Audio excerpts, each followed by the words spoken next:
Hi guys, let's prepare tricolor jelly. Take gelatin in a bowl, add hot water and stir it.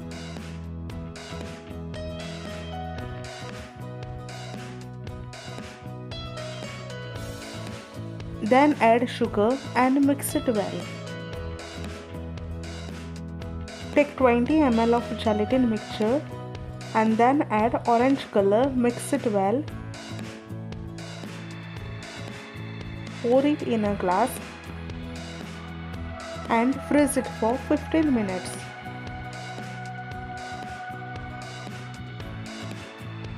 For white layer, take gelatin mixture and add milk.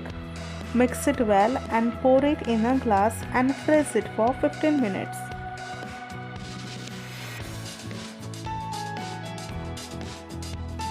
For green layer, take gelatin mixture, add green color, mix it well, pour it in a glass and freeze it for another 15 minutes.